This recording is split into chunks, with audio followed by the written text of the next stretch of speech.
Yes, this week the Megacanners are joined by Noach Gćuchowicz of the Bupkes podcast for a special collab episode. Noach explains Berlin's anti-antisemitism fiscal misappropriation scandal, aka Germans explaining to Jews what Jews are supposed to be. There's also Germany's obsession with having a reason for its state, because German people always need a reason, plus winter joy as a herd of sheep get frisky in a penny. Lechaim. In Berlin's heart, where news is unveiled, Megan and Conrad with German tales. The German news, it's tough to bear, but with Megacanners, they're ready to hit pay. Conrad, daily news at hand. Megan feels to spare time to crack those cans. With each sip she takes, the Meg is her shield, but will it last anew? 'Cause that was the deal. Hello everyone, it's time for another episode of Megan's Megacan. We're churning them out in 2026, but it's very exciting. I'm here with Conrad. Hello Conrad. Hello. And we're doing a collab, as the kids say, with the Bupkes. Hello. Hello. We put the lab in collab because it's kind of an experiment. Yeah. But Very good. this is the kind of satire you can expect at the Bupkes, which is Yiddish for nothing. So we at the Bupkes explore the everything that is the nothing and the nothing that is the everything, which I feel like is very characteristic of the world these days. Oh. Okay. Yeah. And we haven't said his name yet. No. I can. You introduce yourself. Yeah. I was told that I could just sit here and relax with a drink, and now you're making me do all the work. This is the host's work. Well, I'm just a merely humble, honored member of the Bupkes Zine.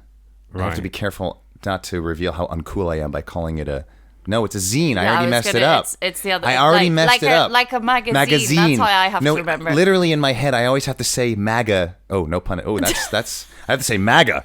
Magazine. Right. So I say it right. We're off to a great start already. We're doing very well. Before we even started drinking. Anyway, I'm a humble member of the zine as William Noach Gćuchowicz, brought on by the founder of the Bupkes, Noach Gćuchowicz. You could say brother from the same mother. Coincidentally shares a name with me. Noach happens to be my real Jewish name, legally, halachically speaking. Gćuchowicz is my family's original name in Poland. So Noach and I have a lot in common. Okay. And the world is so crazy right now, and one needs outlets for kind of ways to deal with it. And Jewish humor, Jewish satire in general, is a pretty effective cathartic, granted intense and sometimes gruff and not for everyone, because humor's not, that's all right. And you used to live in Berlin, but now you live in Brussels. That's right. I'm a long-time listener, first-time. How's that? I don't know how to make that work with Berlin. But yeah, many years in Berlin. One could say I really grew up here. I mean, I will be 40 very, very soon. Oh, me too. Yeah, Mazel Tov. Thank you. And I basically moved to, don't tell the AfD that I'm an economic migrant. I'm the worst kind of, I came here for your jobs and your money. And your sweet, sweet economy. Because I don't think that's the worst kind of migrant, according to the AfD. Well, but depends. Because I came here in 2009. Right. Height of the financial crisis, when everyone was enjoying the pleasures of austerity. Okay. Which worked out really well. I think we can all agree that austerity. We've absolutely nailed it. Yeah, love it so much they just keep on giving it to us. God's class. It's great. Yeah, so that was when I was 22 or something. So really, if I have a home anywhere, it's Berlin for all of its problems and my many criticisms of it. Yes, but one thing we cannot criticize is the fact that Megacans are 10% in Germany.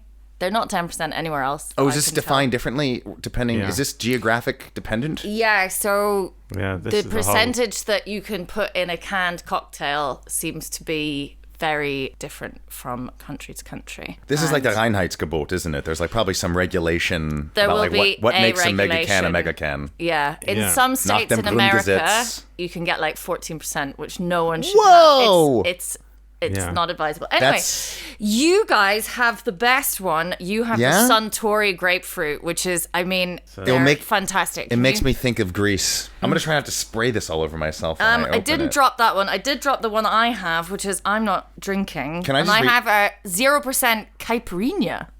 And this is an alcoholic mixed drink with a vodka and shochu. Sochu. Am I pronouncing that correctly? I have no idea. Does like, just for my context, does like the Gordon's mixed G&Ts, does that count as? If it's 10%, it's a mega can. Those are quite tasty. Yeah, that's a drink. Yeah. All right, so we're doing this, right? All right. Yeah. Cheers.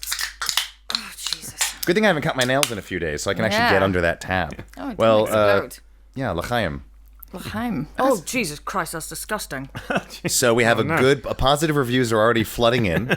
Oh, this is the P2 Premium Caipirinha. We've had the normal one. This was the only 0% mega they had in Karstadt. And this is, maybe it'll be better on the second sip. Describe it. What are you tasting? What are you getting? Oh, like a chemical taste, which is obviously most maggots. That sounds like a feature, not a bug. Yeah, but this is like, it's too extreme. It's too thing. I think probably because usually you have the chemical and then booze, and you're just being left with chemical on this one. But anyway. I'm pleasantly surprised by this. First of all, thank you for putting most of your budget into your Megacan purchases. It's... People listening, you need to donate to this podcast so we can keep they keep getting more expensive. Maintain, exactly. Inflation is a real thing. I paid €3.70 for a pretzel today. That's almost as much as an U-Bahn ride. How are people? And it was like in like a Vida Feinbacher or whatever that thing is, like not a fancy one. Right. But how is anyone... Anyway, sorry. This sounds like it could be a whole other episode, I think. Genuinely, I was shocked. Like, how do you collect your money when it's freezing cold and you're begging on the street and then someone wants $3.70 for a slightly stale... Oh, yeah. I was livid. Ridiculous. Anyway. It's the affordability crisis in America, they call it. Cost of living in the UK. They're always talking about that. Don't worry. Donald Trump is going to fix your German pretzel affordability problem. Someone needs to. Don't worry. Someone needs to. He's on it. All right. What are we talking about today? We're going to talk about Noach brought a story, didn't you, Noach? So there's been... I did bring a story. Sorry.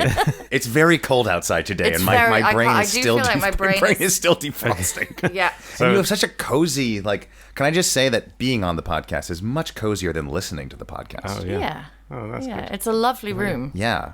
It's really, very, very nice. Yeah. So there's been this parliamentary investigative... It has been kicked off. We're a long way from... In Berlin. There's a Berlin story. Yeah. There's been a scandal about anti-Semitism money. So money to be used to combat to help to make anti-Semitism? Something like that. So there's been some kind of... apparently it's 20 million euros that was supposed to be used to combat anti-Semitism, but put into various projects around the city, and it wasn't. And Allegedly. Allegedly. Are you guys trying to get shut down? Allegedly. It was all during the former culture senator, Joe Cialo. Yeah, and current. It kind of spilled over between governments or between hand changeovers. Yeah, but he's no longer. Joe Cialo is no longer. He might be going back to his music career or speeding in his Porsche. Now it's the woman you mentioned, Sarah Wedel-Wilson. Yes, his Nachfolgerin, who is an independent. Successor. Yeah, okay.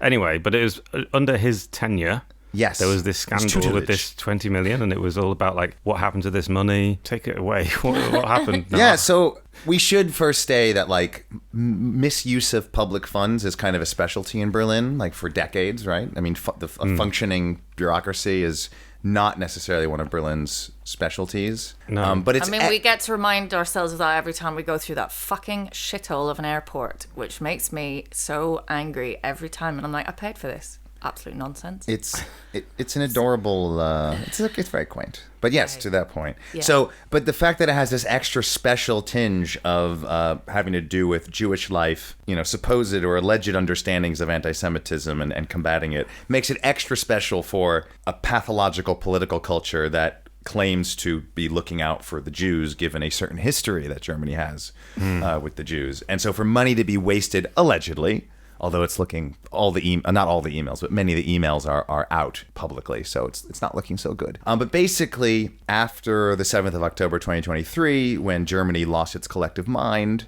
they decided, we should probably do something about anti-Semitism, because of course for the Teutonic imaginary, of which I'm well experienced, its understanding of the Jews is only Israel, which is a bit anti-Semitic in itself. And so they pulled this money together. You said 20. There's a lot of different calculations for which pot of money came from what, but several million euros for I think it's like besondere politische Verantwortung or something, like politically, particularly special circumstances. Projekte gegen Antisemitismus. To support projects in the civil society space that were supposed to fight anti-Semitism, a noble cause. Although it'd be nice if, also to be fighting other kinds of racism at the same time, since these things are all connected. This was also at a time of rising police brutality, including against Jews, against, for people who supported Palestine, people calling out massive violations of international law, the very strong case of genocide that confronts Israel right now for its campaign in Gaza. And this was also at a time that the then culture senator of Berlin, Joe Cialo,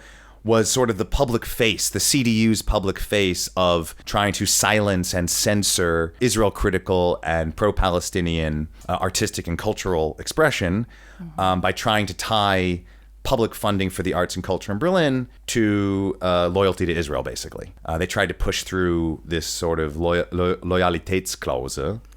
This was like 2024, 2025. Yeah, that was very controversial. It was very controversial. It took a lot of reminding of Joe Cialo and the CDU that it's actually against the Grundgesetz, the basic law, Germany's pseudo-constitution. Yeah. And they finally relented because they realized, this probably won't hold up in court, and it is a massive violation of fundamental rights. Just explain briefly what that clausel was. Yes. That was like, if you wanted to apply for public money to do arts or culture. You basically had to say, I'm not an anti-Semite, but in the German context, that means I love Israel. Yeah. Right. I'm not going to be in any way critical of... Okay. And if you are an artist, you're going to maybe want to comment on some of the... You might. You should, frankly, if you're, all art is political, all of that. I've heard that. But you were basically not allowed to make any form of comment about solidarity. And I think it's difficult for people outside of Germany. Well, they were going to add this clause to all the contracts. Yeah. That with the kind of like you have for R. Ron Hubbard and Scientology. Yeah. And then there were huge protests about this from all the artistic community, and they backed down, didn't they? There was a huge outroar. There were petitions being signed. Yeah. And we're talking about everyone from your sort of mediocre street artist all the way up to very professional. Enjoying that? Sorry, I keep drinking this drink. I don't know why. This is a natural response to this story. Remind myself that it's not got any alcohol in it, so I don't have to choke it down. Yeah. Just with my water. Just stick to the water. No. Please continue. So I also find it outraged, revolting. And they're so people are outraged. There's a massive campaign against it, and this is, of course, part of a bigger campaign of repression and silencing. In all of the freedom of expression and democracy reports and transparency reports that have come out in the last year or two, Germany has massively dropped in rankings for its protection of fundamental rights. And we've seen censoring of Masha Gessen, of Nan Goldin, of major, big, famous people who have come to Germany as Jews to do their artistic work and basically being told by Germans that they're being bad Jews and that themselves are being anti-Semitic. So they did back down, you're right, Konrad, but the damage was already done because essentially one of the Berlin, the Kultursenat, the Culture Senate, which was at the time was under Joe Cialo, already preemptively revoked funding for local initiatives, small-time artists, vulnerable people from vulnerable, immigrants, people of color, artists, which are anyway not exactly the most financially stable people and really rely on this for their livelihoods. So these people were crushed. They ultimately won in court, but it didn't matter because, you know how slowly court decisions come. By the time they were vindicated, their livelihoods had been destroyed. So it didn't really matter that the CDU and the state of Berlin ultimately lost and backed down because the damage was already done. Now, this is sort of the pre-story to this anti-Semitism funding scandal, or anti-antisemitism funding scandal is happening now. But concurrently, there was this pot of money to provide to programs that were going to fight anti-Semitism. Now, we can get into later, the fact that it doesn't matter, even if the money was quote-unquote spent well, it wasn't really going to be anything about really making lives for Jews or anyone else better in this country. It was about to further a political project and a certain conception that Germans have about what it means to fight anti-Semitism. But even still, they even fucked that up because the money, and again, this is alleged, but you can go to Frag den Staat, which is a research and investigative organization in Germany that does really good work, filing freedom of information petitions, taking the state to court to reveal fraud and abuse and corruption in the state. And so you can go to Frag den Staat, and they have all the emails out there publicly, internal emails at the period in question in 2024, 2025, of massive confusion, chaos, poor organization, politicization of this money. And it's pretty clear, again, the investigation will have to go on, but it's pretty clear that politicians made political choices about where the money went to go to friends of the CDU, sketchy NGOs, groups that had no experience in anti-racism, no experience in actually combating anti-Semitism, breaking all the rules, not following any of the standard processes for allocating public money. The applications were not looked at or checked correctly. And there was a massive amount of pressure from the politicians on the top to the civil servants that were really doing the day-to-day work saying, just approve the money, just approve it, just approve it. We say it's okay, just do it. So they could say that they've spent all this money. So they can check the box and say, look, we're being good to the Jews, which of course makes us as Germans feel good that we're, dealing with our history. And this kind of all came to light. Joe Cialo resigned, not because of this, for reasons that are still not that clear. Some German media reporting had that he had to give up his driver's license, because he was caught with one too many times speeding in his Porsche. That doesn't sound like a really plausible reason to resign. In Germany, basically, the only reason you resign from politics is if you cheated on your PhD or put a comma in the wrong place in your bibliography. So we still don't really know why he resigned. And then his successor, Sarah Wedel-Wilson, is also implicated in this for continuing the poor handling. And she gave an amazing interview publicly on the record to, I think, Berliner Morgenpost, in which she said in the Kultursenat, in her department, in her Senate, and I'm quoting her here, "Wir haben keine Expertise für den Kampf gegen Antisemitismus." We don't have the competence for fighting anti-Semitism. Quote, you can Google this, you can look it up, which to me is just like, I love it when politicians and public figures say the quiet part out loud. Like, yes, the rest of us know that. We know you have no competence in this regard. Yeah. And so they're blaming it on, like, look, this was not her. The defense is, this wasn't intentional. We were overwhelmed. We were understaffed. We didn't know what we were doing. The money was in the wrong place. It should have been in, like, the social and interior ministry, part of things. In the culture, we don't know what we're doing. And we're scared of artists because it doesn't seem to matter if they're actually Jewish. They might also say things that are, because the only recognized form, as you said, of like supporting Jewish people that Germans seem to be able to fully agree on is like unequivocal support for Israel. Right. And the best way to combat anti-Semitism, or the only way that seems very obvious to them without the expertise, is to oppress any form of Palestinian solidarity or speaking on any of that. Right. So it can kind of make sense to me that it would be like, oh, but the problem is if you give it to those other people, they say things that are like complicate that view. Or maybe, I don't even know, maybe I'm being overly generous. No, and to that point, also in the file, like in these emails, I mean, this has all now been thoroughly reported. You had, in addition to the poor or fraudulent distribution of this public money, for projects that had nothing to do with making Jewish life better or safer or anything, you also had Christian Democrats, by the CDU, so Christian Zionists, cherry-picking the jury of who would determine the projects the money should get. And it literally says they were choosing who were the good Jews and who were the bad Jews. And Jews who were, quote, zu links, zu BDS nah, so too left or too much aligned with BDS, the boycott, divestment, sanctions movement against Israel, they were essentially politely shown the door. So you have non-Jews, Germans, once again, non-Jewish Germans, once again, part of a long history in Germany, of deciding and defining who a Jew is and what a Jew is and what a good Jew is. And of course, this has nothing to do with being Jewish. This has to do with serving German a German political project, which is its Aufarbeitung of its history, Erinnerungskultur, and which we'll talk about later, its Staatsräson. That's great. I'm so happy that this is what's been done. I mean, I'm not surprised, but fucking hell. So this is kind of interesting. I didn't. So as a Jewish person living in Berlin, You can say Jew, it's fine. We are people. I know, but It's okay. I know. Okay. It's okay. Okay, thanks. I don't know what else we would be.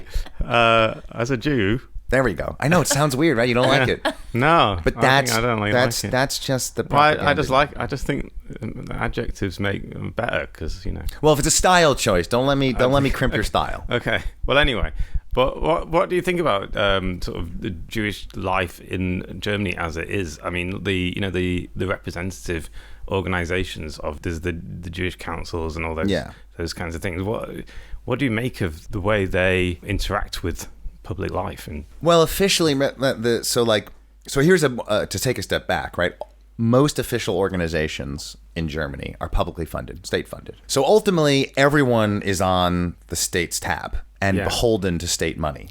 Now, there's benefits to public funded. I'm a big fan of publicly funded projects, but there's also some downsides. And so the Zentralrat, the Jewish Council, the Central Jewish Council, that purports to represent all Jews, speak for all Jews in Germany, is just an organ of the state.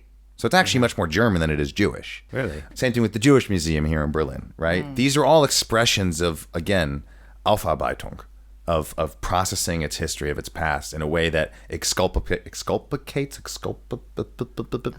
too much of this Megacan already. It's all this like narcissistic effort, self-reflecting processing of German guilt and shame, and so not only are they German aligned, they're of course very aligned with the state of Israel. So they're towing all the official lines of Israel, which is okay, fine, that's okay if you want, but that's by no means speaks for all Jews. There's the great Jewish joke: 2 Jews, 3 synagogues, or 2 Jews, 3 opinions, I think the real joke is Jew is found on a deserted island to be rescued, and he takes his rescuers around the island to show them what he built while he was stranded there, and he says, like, here's my synagogue and here's the other synagogue, and they say, what do you have the other synagogue for? He says, I would never go there. So this idea of like a very or to quote Groucho Marx, never to be part of a club that would have you as a member. This very rambunctious, chaotic debate culture where there is no answer, right? The answer to your question is another question. And anyone who purports to have the answer of like what it is to be a Jew, right? The answer to the question, which is like a millennial long question of what it is to be a Jew, is the question, right? That is your answer. Whereas the Germans, and this is where Jews and Germans sort of split, Germans need answers, right? We all live here. We know how like we need to know the answer. I remember I once taught English to a very nice dentist in former East Germany when I first came to Berlin, and his English was pretty good, and he was a very nice guy, and he insisted he needed to know exactly how many a few in English was, and exactly how much several were. I always wonder that. I always think several is about 7. But that's the key word, about. He needs to know. You think several's about 7? I think That's it's like 7 to 13. No, because 12 is a No, dozen. 5 No, or 5 to 6. 7. Yeah, 5 Max. to 9. You think, okay, fine. But yeah. okay, I but that's to your remember point. coming to Germany. I'd already been teaching for quite a while, and a student, I'd never been asked this before, but like teaching kids about metaphor, and you're doing everything, and this kid just asked me, I don't understand this metaphor, I don't whatever. He's like, why would you use a metaphor? I was like, I've never been asked that before, ever. Yeah. So what did you say? How much is a few? He just wasn't satisfied with my answer. I was trying to tell him, like, the whole point of the word, of the approximation, a few or several or many, is because we don't have an exact number, and he just needed an exact number. Right. And I feel like that really personifies a lot of this very exactitude. As Angela Merkel said during the pandemic, mehr Flexibilität, weniger Gründlichkeit, right? More flexibility, less like hard and fast, like thoroughness. We need to like be a little bit more relaxed when it comes to pandemic measures. Dobbing your neighbors into the police, I believe. So like thing they need the answer, but Jewish culture in the many ways that it expresses itself is not really good luck finding a firm answer to anything. Okay. You know? And so when you came here to Germany, was that odd? I mean, when you confronted, because I noticed working in the German media, if you needed a Jewish voice in your story for something, the first person your first group you would call would be this Zentralrat. Yeah, the Zentralrat, right. Would be that would be the organization you would call, and that's kind of interesting that's not necessarily represented. And I imagine as a Jewish person from outside Germany, it must be very different from when you confront Jewish people in Germany. Yeah, to be an officially counted member of the Zentralrat, which is itself a controversial question of who exactly is a member and who exactly counts as being Jewish, and you get into some really weedy philosophical questions about like how do we define who a Jew is and who's doing the defining, and that's, I mean, in all fairness to the German state, like that's a dicey question. But then you open the door to all kinds of unsavory people. Like there's a story there was a story a couple years ago of basically Reichsbürger and far right neo-Nazi aligned people claiming to be Jewish, and because who's the watchdog, right? Like it gets very very very dicey. But to your question, which I've now forgotten because I've already gone off on a tangent. Yeah, the Zentralrat, I mean, it's in the word, right? Central, like it does have this sort of like authority that was granted to itself and was sort of, it's a post-war creation or try to reestablish, recreate the Jewish community that existed before the Holocaust. But one thing that's really important, let's do quiz time. How many Jews lived in Germany? What was the Jewish population of Germany before Germany genocided them? I actually don't know. I should really know this. I don't know. Any number, ballpark figure. Few million. I mean, a few million. Probably less than that. I mean, what was the population of Germany? It's about 60-ish million, 60 to 70 million, like pre-war. Okay. 3 million? Try 500,000. Yeah. Okay. So there were never that many Jews in Germany. Really? Oh, okay. There were never that many Jews in Germany. So this whole question of like reestablishing, reconstituting Jewish life, like what does that even mean? Yeah. And who's doing the reconstituting? And what's it supposed to look like? And what does Jewish life mean? Mm-hmm. This is both an internal debate and it's, of course, a very political public debate. Yeah. Mm-hmm. But it seems to be... Did you have a moment then when you came in sort of 2009 where you suddenly kind of bumped up against this? Or was that something, this kind of hegemony of opinion on... Ooh, I like that. That's always a word I'm never entirely sure if I use we call that Gleichschaltung in German. But like this idea of... Well, no, this is what anti-Semitism is, and this is what support for Jewish people looks like. Of course. And this is. Were you aware of that before you came to Germany, or did you have a moment where you're like, I'm sorry, what?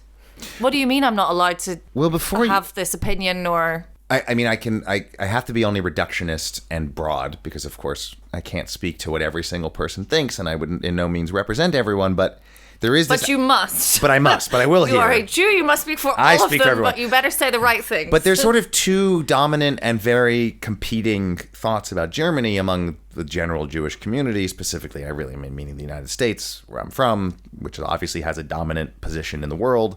Yeah. Both as America and as Jews, since there's such a large population there. Yeah. One is like, Germany can never be reformed. I'll never go there. There's still a bunch of Nazis. Yeah. And the other is like Germany's the best friend of all of us because of their guilt, right? Yeah. So it's like these two very opposite things. I would argue that there is still a lot of Nazi-ish feelings and thoughts in this country, but not for the reasons that for that thinking. It's a different kind of expression. We've slightly rebranded. Right, we've slightly rebranded in the service of American Cold War hegemonic, to use your word, hegemonic power projection. We need Nazis to be good to serve we need to repurpose them for our liberal project. So there is this weird, like you will still meet, I've met many Jews, our age, young people who still have like their grandparents' idea of Germany in their head. Like I would never go to Germany. I'll never buy a Mercedes. Like really old school, like first generation survivors. I understand that trauma.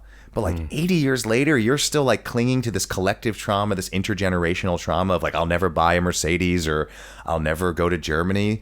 Like there's lots of good reasons not to buy a Mercedes and there's lots of good reasons not to come to Germany and to be critical of it. But actually, those reasons are reasons that the people that wouldn't buy a Mercedes actually might agree with, because it goes through Israel, right? Mm-hmm. So it's that's really a really crazy. Interesting thing if you would kind of pull apart all these different strands and actually, Oh. Right? Because Germany loves Israel, and the kind of people that'd be like, oh, Germans just a bunch of anti-Semitic Nazis and I'll never go there. They also love Israel. So actually, and guess who else loves Israel? Far-right AfD kind of people God, love they Israel. love Israel, the AfD. Christian Zionists love Israel. Yeah. Yeah. I mean, for a lot of reasons. Anyway, speaking of which, This podcast brought to you. I was trying to get into the Staatsräson. I missed the off ramp when you mentioned Angela Merkel, and now I want to. That's a great on ramp. But that was where I was trying to get to it, but then that was like 5 minutes ago now, so it's not going to work. But anyway, it's fine. What do you think about the Staatsräson? What is time? What do you think of? I can't think of a good question now. So in 2008, What's up with the Staatsräson? What's the deal with Staatsräson? There you go. In 2008, former Chancellor Angela Merkel became the first German Chancellor to speak in the Knesset, I believe. Was that she was the first? I want to say, I'm always, as a journalist, I'm always skeptical with absolutes and superlatives, but I believe that's correct. And she said that the... Well, you say it. What did she say? She said... So, Angela Merkel, everyone's favorite foil to Anglo-American psychodramas, went to the Knesset and had quite a historic speech where she popularized, by no means invented, but popularized this term or this idea of Staatsräson, reason of state, raison d'état, sometimes known in French. And it's this idea that has no grounding in democratic rule of law, has no grounding in constitutional law, is not even a law. It's just vibes. It's just vibes. It's just vibes. Well said. Germans like to pretend they don't like vibes, but sometimes they really love vibes. Love vibes. Yeah. But it's a word that has then been used by every chancellor since. Yes, and it's been used, it's been invoked, and especially since the 7th of October. And it's this idea that the security and continuation and existence of the State of Israel in its current form is so important to Germany, to Germany's own self-identification, its own conception of itself, its own being in this world, like metaphysically, that continuation and security and protection of Israel is not just in the interest of Israel. It's in the interest of the German state that goes beyond any kind of constitutional framework. It is, in the words of the Bundeszentrale für politische Bildung, Germany's own federal agency for civic education, so the state, non-democratic. The term, the idea is almost Machiavellian. It comes from a pre-democratic, pre-modern, aristocratic time of kingdoms and principalities, where a king would say, this thing, whatever the thing is so important to my existence as your sovereign that there can be no debate over it. There can be no public discourse about it. I am removing it from the context of any kind of political or constitutional transparency, and I'm just saying this is off limits. This is mine as the sovereign. So it's a totally undemocratic, by official German definitions, it's completely undemocratic. It's completely incompatible with democratic thought and international law. And so for Angela Merkel to invoke this, and then every chancellor invoke it later, it's never really been clearly defined. No one really knows what it means. As, what's his name? Blanking, Masala, the Bundeswehr. Carlo Masala. Thank you, Carlo Masala. Yeah. Very quite, and he's by no means some kind of like lefty pro-Palestinian guy. He works for the Bundeswehr University in Munich, but he quite nicely articulated shortly after the 7th of October, well, if this was really true, if like Israeli security as a state, forget about the society, again, not about Jews, the state of Israel as a political entity, not about Jews. But they're the same. Yeah. Thank you. Sorry. Come on, God. It's so good that you have a... I'm glad to have a goy to remind me. Thank you. But like, so as Masala said on CDF, if this were really true, then Germany should be sending German troops to Israel to fight Hamas directly. There should be boots on the ground. That's what that should mean. If you really mean that the security of Israel is so important and vital to Israel. Now, the thing is, and this is where some of the conceit comes through, there's so many contradictions and problems with the idea of Staatsräson, aside from being undemocratic and incredibly discriminatory, but not all Jews are Israeli. Sorry to have to admit that. So the Staatsräson... I don't know. I know things get complicated. I do think we've reached a level of anti-Semitic... I know. Yeah, you're gonna get shut down. I'm sorry.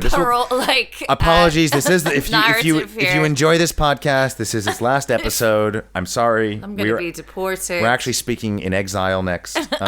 But so does Staatsräson, does Germany's besondere Verantwortung, special responsibility, besondere historische Verantwortung, and special historical responsibility, does it apply to all Jews or just to Israel? I have nothing to do with Israel. So does its special historical responsibility apply to me? Do I get protection? Do I get safety? I don't know. It's a good open question. But for Germans, and again, I don't want to denigrate 83 million people, of which a lot of them were not born here and are not part of this history, not part of this legacy, including myself as a German citizen. Am I supposed to feel guilty for myself? Did I genocide myself? Did I do it? Did I do it? The whole show? So I'm, of course, speaking, when I say Germans, I'm speaking about the state. I'm speaking about establishment political elites. And political philosophy. Who are we talking about here? And there's a similar Staatsräson when it comes to Russia, and we can get like the parallels to Ukraine. There's a whole other side story there about who really is Germany beholden to? Who is Germany responsible for? Mm-hmm. And why is there no Staatsräson for the Roma and Sinti? Genocided them too, and a lot of other kinds of people. If they really believed. Where's the Staatsräson for the gays? Why don't we all get fucking Staatsräson? Yeah. Well, Berlin, I just saw, coming back to Berlin, I was trying to find like what my most suitable U-Bahn like pass would be, because like tickets have gotten so crazy expensive, and I can't get the Deutschland ticket anymore. And when I was scrolling through my options, Berlin has something called the Queer Pass, which I have no idea what that is. It's the same price as every other. It's like a week-long pass, like just to ride the public transit. Maybe it gets you like a discount at the Queer Museum. I don't know. It just seems like a lot of whitewashing. It's a lot of and like pinkwashing. Sorry, pinkwashing. Yeah, they love giving women like discounts on Women's Day, and then there's like all these women that work for them. Like, can we have some management positions? How about equal pay? Yeah, that might be nice. Equal pay. Yeah, go on. Yeah, it's very, very strange. But the German, just trying to explain to like German people that Israel is not Judaism and vice versa. Like they don't understand it. No, because they don't know Jews. No, because they killed them. Yeah. and as I said, there weren't many to begin with. No. Right. Although Jews are more German than the Germans, because Jews came with the Romans to mine Speyer and Worms. Like the evidence of Jewish life in Germany, it goes back before the Germans were Germans. Before Germany, yeah, exactly. So Jews are more German than Germans. Sorry, which Gott Ally has written, Warum die Deutschen, warum die Juden, a fantastic book, which people should read, about trying to like a prehistory to the Holocaust of like why the Jews. Like, okay, we get anti-Semitism, that's a thing that exists in Europe forever, both from a Christian perspective and then from a modern secular perspective. There's different understandings. There's religious anti-Semitism, political anti-Semitism, but still, like, there's lots of groups that you can hate on. Why? And he really tries to look at why the Jews, and there is, his thesis, like, there's a lot of Christian jealousy in Germany of like Jews becoming cosmopolitan and becoming more upwardly mobile, and then because of anti-Semitism being relegated to financial jobs and like handling the money, which is where this stereotype of Jews being good with money comes from, because that was the only job they were allowed to do, not only in Germany but especially so. And then getting sort of kind of becoming like the right hand guy to the Kaiser, and like being kind of standing out as a representative, as sort of almost a symbol of state power. Paradoxical given all the anti-Semitism, but if you read like The Pity of It All, fantastic book about like Jews were like pretty well off in Germany for a long time. Like it was a good place to live. They were emancipated, they had rights, like not so bad. And this question like why it all came tumbling down is a fascinating one. Again, gone off on a tangent and forgot how to get back to what you were talking about. The Pity of It All. The Pity of It All, fantastic book from like a decade and a half ago. I haven't read it since it came out, so maybe like it's dated and maybe I'd have different thoughts about it. But it really does trace the history of like Jewish life, not to be overly romantic, because of course lots of problems, but like relative to the time, like okay in Germany. Yeah. Similar like in the Netherlands as well, for in comparison to the Inquisition where they were flaying people. Amos Elon. So, okay. So I just wanted to say that author's name. Thank you. Say it. Yeah. Amos Elon. Thank you, Amos Elon. I was about to say I stopped myself because I was thinking Amos Oz, who's an Israeli author, and I knew it was the wrong Amos, so I didn't want to say it. Okay. So thank you, fact checker Conrad.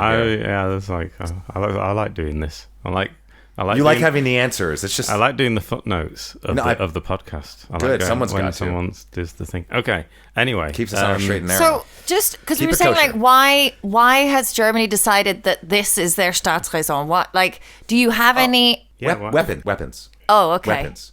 Yeah, I was like, I have some theories. Economic trade. You have to go back to the 1950s when Germany established relations with Israel in this several years after Israel became an independent state. And this was before the United States. Like, can we imagine a time when the U.S. actually wasn't so hot on Israel and was kind of skeptical about it? And like Israel was sort of socialist-y and maybe maybe Soviet curious. And the U.S. was not. Remember, in the Suez-Sinai conflict, which like Zionist propaganda will tell you was like once again the Arabs trying to kill the Jews and push them into the sea, was actually a colonial project of the French and the British trying to reestablish their empire in the Sinai and co-opting Israel. Again, much like today with Friedrich Merz talking about Israel doing our dirty work, it's not about Israel and some anti-Semitic screed pulling the strings of Europe. It's the other way around. It's Europe pulling the strings of Israel. The U.S. sanctioned Israel and the Brits and the French, or threatened sanctions under Dwight Eisenhower, to say like cut out this like military adventurism in the Sinai. Otherwise, there's gonna be some words with us. So there was a time that the U.S. was not the big champion of Israel, and so Israel needed arms partners to build its state, and the French was one, because the French was a major military manufacturer and still had its empire sort of intact in the 50s.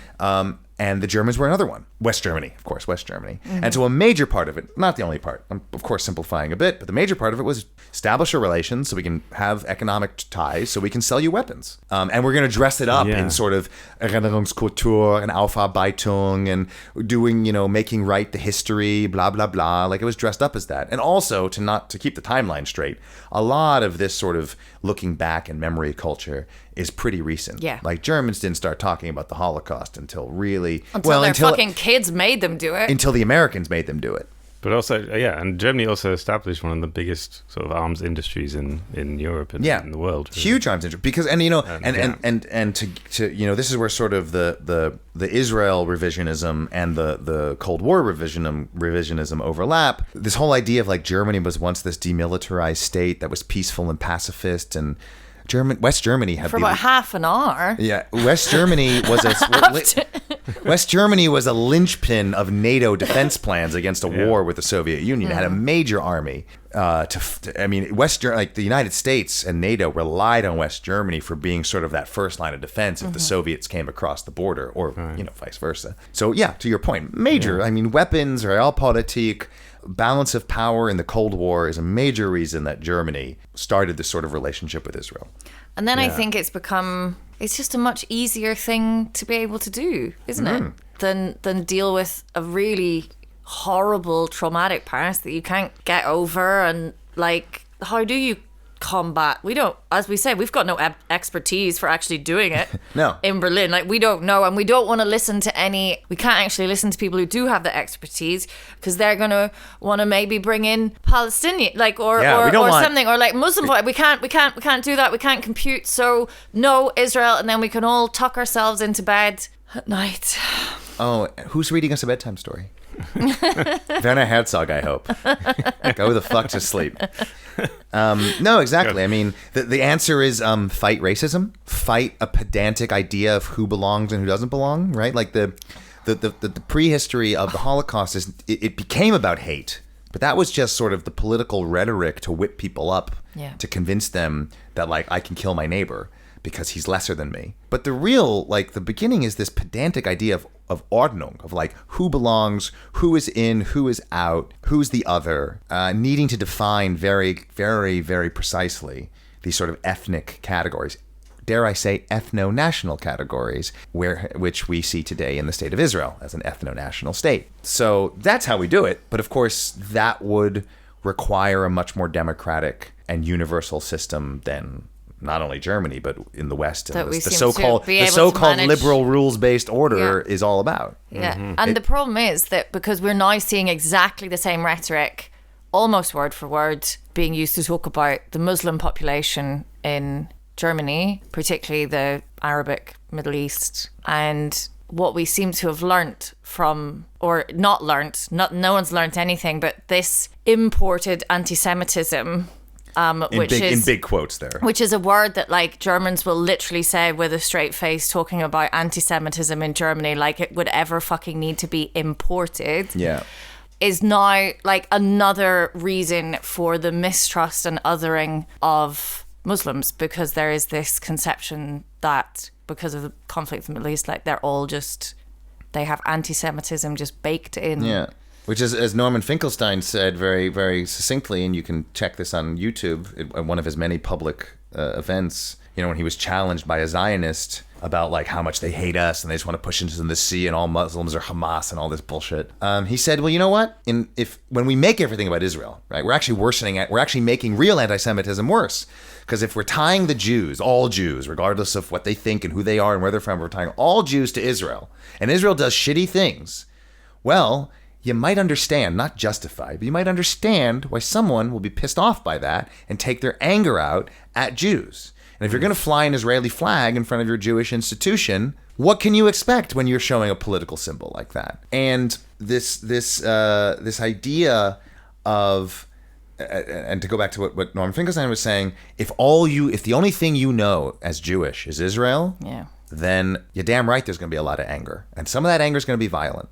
Much like Israel exerts a lot of political violence, and in response, there's going to be political violence. Is it nice? Absolutely not. Is it condemnable? Yes. Is it horrible? Yes. But political violence is a reality. It's not without context. It's not without context. Nothing. Yeah. Yeah. And it. I'd love to live in a world without political violence, but all politics is in a way violent, right? Law is violent, right? Particularly on the streets of Berlin. Particularly in the streets of Berlin right now. Law is violent, and there will be reaction to that. And we need to find ways to combat that. How are your Megacanners? I finished mine. You finished yours? I've been talking too much. Conrad just... He loves it. He's stumbling in about 10 minutes, to be honest. I mean, I gotta say, just like, doop-de-doo. I'm pleasantly surprised because I'm not a big grapefruit fan. I find it very tart and like, like pucker face. But this is very nice. It's the highest end, I would say, of Megas. The Gordon Student Tonic is obviously delicious It's too. from Japan originally. Well, the Japanese, like whiskey, they just they take a good thing and they make it better. They do. Yeah. They do. And then they charge an arm and a leg for it. So good luck to them. So don't just blame inflation. You bought a fine product. Just blaming a Jap. Good things cost money. Well, those were on sale. My disgusting... I'm glad you did the, can of oil was more expensive. Your can of oil. Oil... I don't know. I hear that oil is cheap, Not even oil, but like, what is that taste? Love. It's actually not that bad, but... Are we done? I think we're done. I mean... I had a whole story, but I kind of feel like I need to... It's a big story. I think I want to save it for another time because... The deportation stuff. It's going to take ages, yeah. Yeah, it's going to take... We might all be deported by the time you finish telling us. And we can do our deportation episode from exile when I get fired for... Yeah. Anti-Semitism. Have you got any other fun stories? What about those sheep that went into a supermarket? Oh, the sheep! What happened? In Bavaria, was it? Where was it? It had a great name. The town. It's now been too long. I've had such a crazy few weeks. What's the name of it? Someone quickly look. It's got a great little village town. Is it Burgsen? Burgsen, thank you. Burgsen. In Burgsen, Bavaria. Yeah. So this is, okay, we've been dumping on Germany. This is a rare positive story about Germany and Germany actually, like German officialdom. Getting it. You haven't seen this? Where have you been? I haven't. I don't know. I don't know Where have you been? My TikTok has failed me. So first of all, all, I get this. Okay, so we're in Bavaria in Burgsen. Yeah, Burgsen. As a journalist, it's important to disclose conflicts of interest, and I just want to say, I love sheep. Oh, okay. I've got a big, not a weird relationship, but I got a big thing for sheep. I love them. I feel like now that you've felt like you had to give that caveat. I just want to say that I'm absolutely compromised. I cannot be chief sheep correspondent because I'm too close to my sources. Okay. But I do love sheep of all kinds, and when this story came out, it just warmed My little So they just Yiddish got heart. into the supermarket? They got lost, these poor sheep, like 60 of them. 60? And they all went into this Penny, which is the discounter. I mean, it would be Penny. They made a total... It's probably not the most bizarre thing that happened in that Penny that day. They made a total mess. And it became this massive social media sensation. And I have to give, I very rarely credit German institutions or major organizations, but they got the marketing exactly right. Because normally Germans who are obsessed with liability and risk would be immediately like suing this poor herder farmer guy for like being irresponsible with his sheep. They leaned into it. Yeah, they basically adopted the sheep. The Penny company, the supermarket chain, adopted the sheep as their mascot. I love this. Gave them like the leftover food. There was like all these viral videos about it. Yeah. I'm just watching these. It's took amazing. Care of, I don't want to promote any company or anything, but they really did a smart, commendable marketing job by leaning into this story. To these dear sheep. They got some. They like immediately contracted some like German influencers to do some funny stories about the sheep. How have I not seen this? Because I'm on TikTok constantly. Between like kidnapping Maduro and the Greenland stuff and all this other shit that's going down, this story this month was like such a nice It's a balm for the soul. We all need this. A balm. Oh, well done. Well done. I was trying to think of a pun, but you... Conrad, I think Penny might be hiring. If this podcast gets shut down. It'd be really good if you became like an influencer, Conrad, to go around like different supermarkets. All right, well, maybe we should be going to Penny. Yeah. Who knows what you will see? Maybe they go... It's always a wild trip. Checked what Megacanners they've got in Penny? I don't think they'll... I don't know. I don't know. It's about a good Penny. Pennies have upped their game recently. As far as German discount. I think you're blinded by the sheep. I've been in relatively recently, and it's shite. It's always shite. There used to be one. I don't think it's there on Cottbusser Dam anymore, which was like we had a theory. I know that one. It was appalling. They're pretty dire. It's one of the worst places I've ever been. You should be careful because Beleidigung is a real crime in this country, and Penny will sue you for insulting them on this public podcast. Just warning you, as your legal advisor, I strongly advise. To be fair, you. I don't think that one is still open. Also, yeah. Yeah, it's a bad... Have you ever been to a supermarket where there's a security guard? Sure. There's like a... Well, also in Brussels where I live. Yeah. Okay. I actually know the security guard, or one of them at my local Lidl, because he used to work in my local restaurant. Is it because really you shoplifted so much? He knows No. It's just Neukölln. That's just, It's just the Keats. Yeah. But yeah, I guess they are security. They just come and like...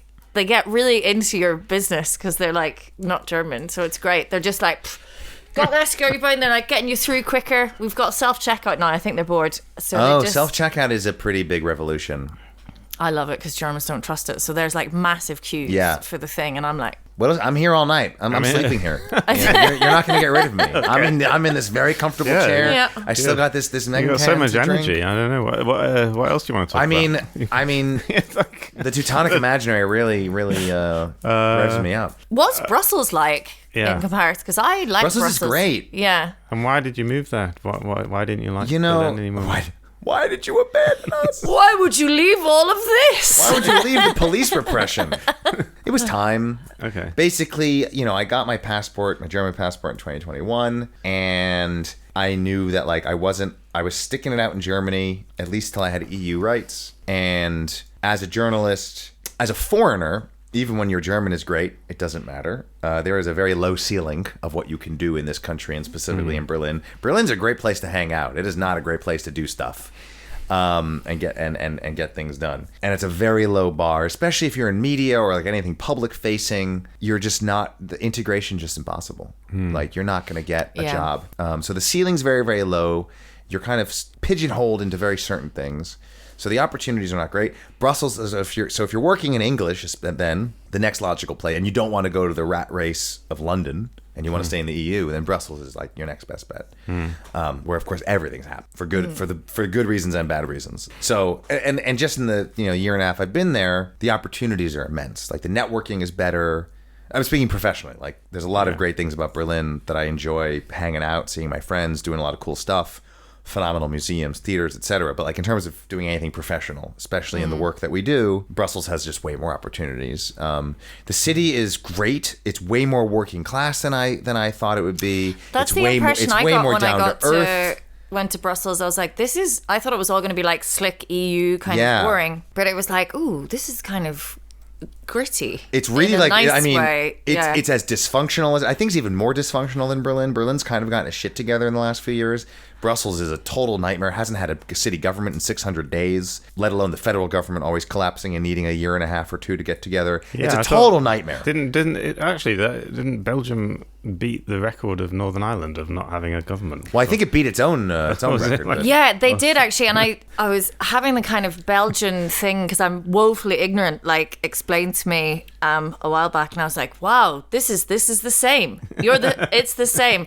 No government for 600 days. That's fine." But I think Northern Ireland I think Belgium did beat them, but then there was also a thing where we weren't being counted in the record because it's like it was like a devolved government and not like a admin. fully state. I love government. that. By the way, can we I love that term, devolved government. Like Yeah. there's something so very, Yeah. very on point It's like about a government, but it's just gone backwards. that. It's devolved. It's like AI. Yeah. It's like But drunk AI. speaking of the EU, there's some very good news following on from our episode with Mo last week, where Excellent episode, by the way. Isn't he very much. amazing? I am going to forget what the EU have classified the IRCG. IRCG. The Iranian Revolutionary Guards Corps. Yes, all the best. The EU loves its acronyms and its abbreviations. But they've classified it as a terrorist organization, which is a big step, and has that made is a lot quite of a big people step. very happy. Obviously, it is a first step, but it does sort of enable maybe, or hopefully like push people to do more stuff. I'm going to write some copy paste emails to my MPs. Excellent. I love doing this. Copy paste emails. Well, I then do like a little bit of like You personalizing it. Add your own touch. I do, yeah. Or like Hugs I'm and- nicer to certain hugs and kisses. politicians than like the CDU ones, where I'm just like, you work for me. Do you find that effective? Does that like? So I've done it like once a while back about could we maybe not send guns to the people that are starving Gazan children, and like I got. Is that how you wrote it? Could we maybe like Yeah, not maybe perhaps? And if you so do I some- kind of looked up like what different politicians were doing and adapted the thing. I didn't get any response from Noach Gၤuchowicz, but I don't think he just responds, but like the SPD guy actually was a very good response for a SPD kind of politician, I thought. But it was that very German thing of like, he responded with this whole thing of like 3 paragraphs explaining what the situation was. And like, Yes. yeah, it's really bad and guys, and we need to do this. And Absatz even zwei. though we have the thing, I was like, yeah, I emailed you about this issue. You don't need to explain the Israel to explained me you. like what the problem in Gaza is. I emailed you, but it was like, I want to just show you that I have all the knowledge. It was very funny, but fair enough. We Well, do since whatever we say. since the IDF has now said that, actually Hamas was right and it was 70,000 people killed officially, but much higher than that probably. I guess Germany has to maybe actually believe those numbers now. So But also, crazy, right? But also, go on. See, I was hoping to wrap up with the sheep thing. You And can then just cut it right We can there. just cut it at the sheep. That was just the. This is the bonus episode. But we're never getting. I feel like we're never going to get out of this episode. We're in Megacan like after dark now. I thought that was the fade out. Like I with- said. with I'm the still sheep. drinking this horrible cocktail. I mean, I don't Actually, have, is it that bad? I don't know. It's got a little shrimp on it, which you like. But yeah, we should probably stop talking. all right, we can. I mean, I don't mean to make your life harder. You have a No, it's fine. It's just that I'm just saying we've been going for over an hour, Oh God, that's long. And, No one needs this. and we've run out of things to. I mean, We've never run out of things. We can But add this more is your show. stuff. I'm just enjoying your. Well, it's your show as well. It's a So collab. Oh, that's right. This is my show, Yeah, isn't it? you can actually we can. I forgot that this is my show as well. No, this is your. I am just a humble propagator of your beauty. I should drink on my podcast. Yeah. I don't know Oh, by how the way, anyone I should. gets Should I through plug? these. Am I supposed to plug my podcast? Oh, please do. Well, you don't yeah. have to because it's going to be on your podcast. Oh, Yeah, you're but right, for your yeah. listeners. Oh, yeah. Okay. Right? Plug your podcast. So you should listen to Talk About Bupkes, Right. which is the podcast of the Bupkes. Right. It is hosted by William Noach Gćuuchowicz as part of the platform The Bupkes that is founded by Noach Gćuuchowicz. And we have really interesting guests on. We lure guests into the dark corner that we belong to sit in alone. Mm-hmm. And we talk about really interesting stuff about like the demise of the liberal world order, if it ever was undemised.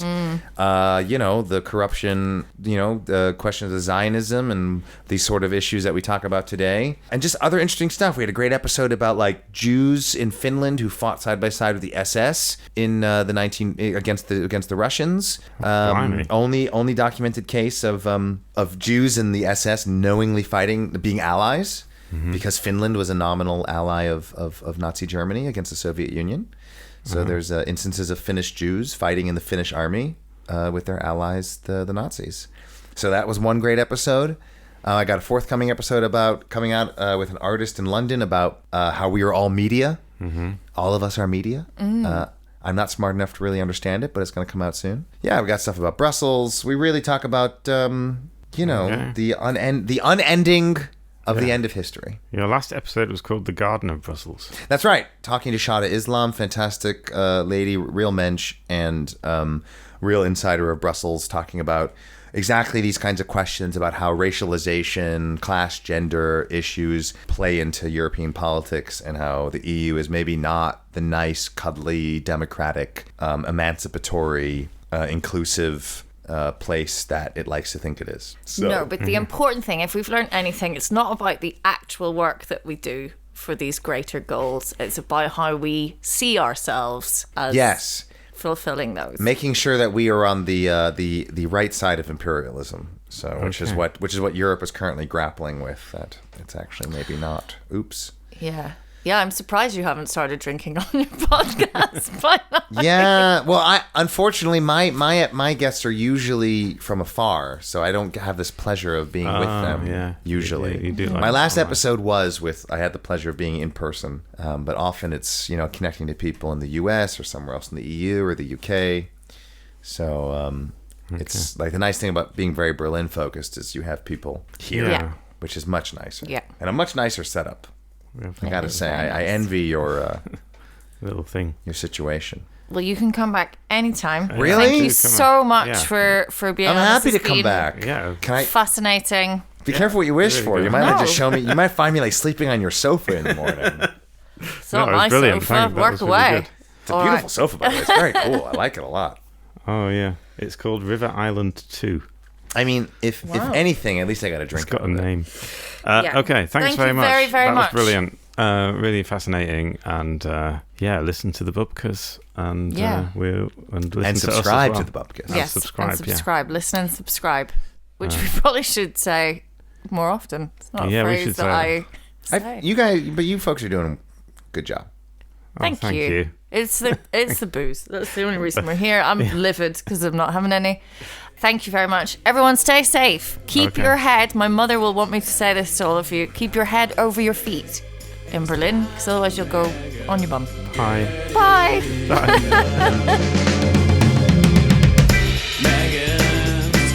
Megacan, German news and English with a cocktail can. The German news, it's quite a test. With Megan's Mega, you're feeling refreshed. Megan's Megacan, German news and English with a cocktail can. Deutsche Nachrichten sind düster und schwer. Down the Mega. Defy the fear. Yeah. It's actually it's quite a positive message to give to think people. so. I like to think that we have quite a positive impact on our listeners. I hope so. Because try and get them to defy the fear of listening to the news all day. I mean, it's better than reading a German newspaper. Surely. I would definitely recommend listening to our podcast more than reading any German newspaper. German newspapers barely have pictures. Like fucking, it's just a brick of text. Oh yes. And they seem to make a virtue of it. They think it's like so great to have no text. Not like you Americans no with your fucking colour pictures. decadent pictures in your newspapers. Yeah, What's that? A crossword puzzle? Oh, no wonder you had Trump. Jesus Christ, everyone! Like, there's a middle ground. You have to concentrate on the news. It's very important, and you have to like keep it there. Just have a mega. Have a mega. Give us a picture every now and then. Just a wee picture, maybe of, yeah, a diagram.